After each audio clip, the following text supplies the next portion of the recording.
You know, it wasn't that long ago that we all thought the future of cars was a done deal, right? It was all electric, no question. Well, it turns out that future is starting to look a little shaky.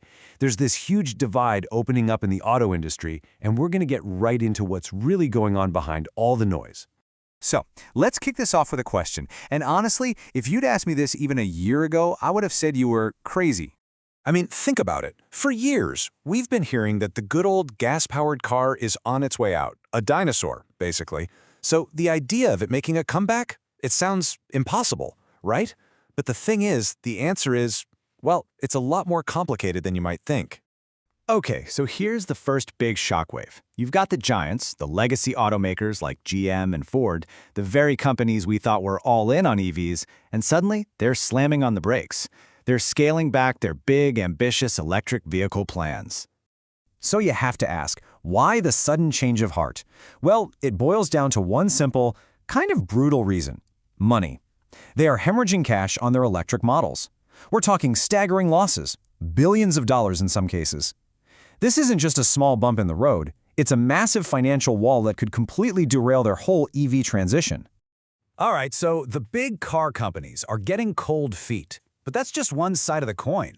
Because when you look at the other side, the actual drivers, the customers, you get a completely different story. A wildly different story, actually. And this is where you really see the divide, the big showdown. On the one hand, you've got the manufacturers pulling back, trying to stop the financial bleeding. But on the other hand, you've got the customers who've actually driven an EV and they are hooked. They're not going back. It's a total standoff between the corporate spreadsheet and what people actually want to drive. Yeah, and it's not just a casual preference. It's more like a religious conversion for some people. That single idea captures it perfectly, this intense loyalty from EV drivers. For them, it is a one-way street. So what is it? What's driving this incredible conviction? Okay, so let's break down the why.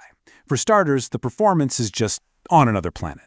The instant acceleration you get from an electric motor is something a gas engine just can't match. Then you add in the comfort, things like autonomous driving features making commutes easier, and the little things, right? Like never having to smell gasoline again. Plus, and this is a big one, the maintenance costs are way lower. It all adds up to a totally different, and for many people, a much better way to own a car. So this huge gap between what the companies are doing and what the customers want, it's basically turned the entire industry into a battlefield.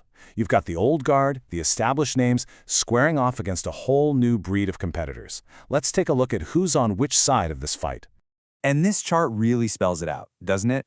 In one corner, you have the legacy guys: Toyota, Honda, BMW, Volkswagen. You know the names. And get this, their actual survival is now a real question mark. Then, in the other corner, you've got the newcomers. We're talking about Tesla, of course, but also this huge wave of Chinese EV brands. And they're not just showing up to play. They are absolutely dominating this new EV market.